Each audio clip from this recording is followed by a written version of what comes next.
Hey there, folks. My name is Amiibo Jason, and welcome to another episode of the Nintendo Wiretap, this time for October 9th, 2018. Today, we're talking all about the invasion of the GameCube controllers.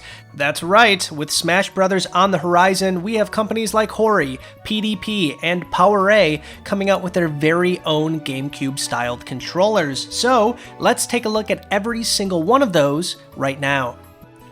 We are less than 2 months away from Super Smash Bros. Ultimate, and if you're a fan of the series, a professional gamer, or somebody who really just likes awesome controls, chances are you're going to be playing this game with a GameCube controller. It's been that way for quite some time.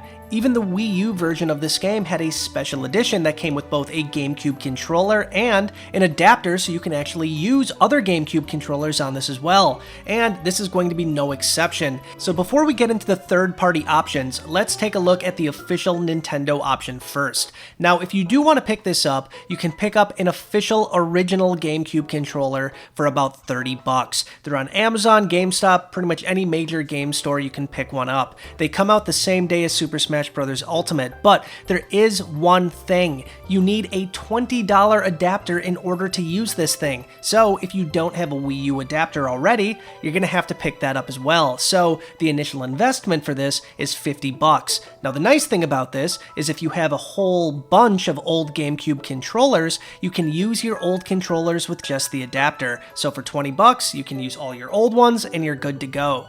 And a fun fact for any of the Wavebird fans out there like me, these do in fact work with the Wavebird controllers, so if you have 4 of those laying around, you're good to go too. But now that we've talked about the original, let's talk about the clones. There are 3, count them 3 companies making officially licensed GameCube-style controllers for the Nintendo Switch. And the first company we're looking at today is PDP. Now, PDP has 3 options for you if you're looking for a GameCube-styled controller. They have a yellow Pikachu edition, a red Mario edition, and a blue Legend of Zelda edition. This controller has 2 really cool things going for it.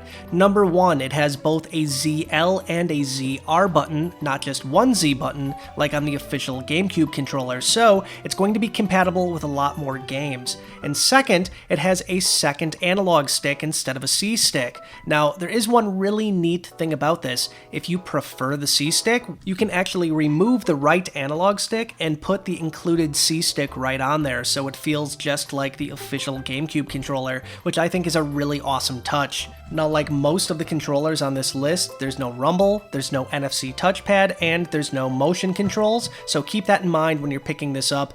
And keep in mind, once again, these are wired controllers, so if you're hoping to use these wirelessly, they're not going to work. In this case, though, these are standard USB cables, so you don't need a separate adapter. If you want to pick these up, they go for $24.99, so about $5 less than the real deal. Next up, let's move on to Hori. Hori has 4 GameCube-styled controllers coming out for the Nintendo Switch. These are very similar to the ones that we saw from PDP, except there's some cosmetic changes and a few other things to keep in mind. Like the PDP controllers, these also have a ZL and a ZR button, so these should give you more compatibility in comparison to a standard GameCube controller.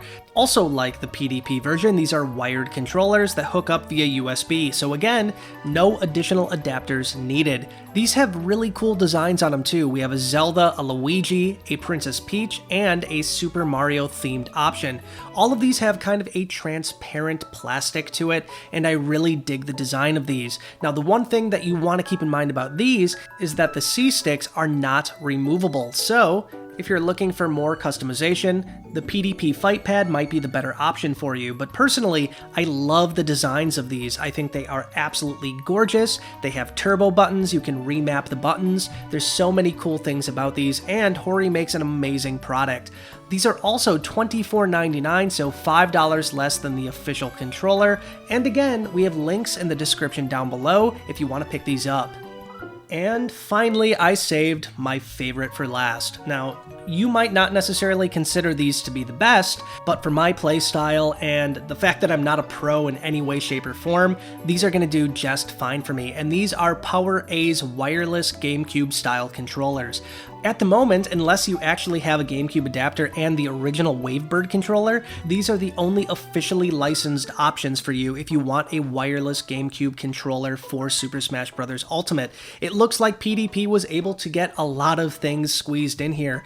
Bluetooth 4.1, for almost lag-free wireless play. An accelerometer for motion controls, and that's something that's huge about these. Out of all the controllers we talked about so far, these are the only ones that have an accelerometer built into them. Now, there are some drawbacks to this in comparison to picking up, let's say, like a Pro controller. There is no NFC touchpad on here whatsoever, so if you're looking to get something that you can scan your amiibo in with, this is not the controller for you. This also lacks HD rumble. So sadly, if you're looking for either of those two things, this might not be the best option for you. But keep in mind, none of the other controllers we talked about have the NFC touchpad or HD rumble. In fact, this one has the most features out of anything we've talked about so far. If you want to pick these up, they come in many amazing colors. You can pick these up in purple, black, silver, platinum, and they're also offering a gold option if you're into that kind of thing. Now at the moment, you can pick these up at GameStop. Many of them are GameStop exclusives. They're a little bit more expensive than the other controllers on this list. They're $50, but again, you get a lot more features for this price. Now, if you don't need the wireless option of this controller, there's also a wired version of this controller as well for $24.99. Again, it has all the same features, except, it's wired. But there you have it. Many different options if you are a GameCube controller fan and you're looking for something for Super Smash Bros. Ultimate. Again, if you want to pick any of these controllers up, we have links to every single one down in the description below, so make sure to check those out. And that's going to wrap up tonight's episode of the Nintendo Wiretap, again for October 9th, 2018. I'll be back tomorrow with yet another episode, so stay tuned and stay wired in. Bye, guys.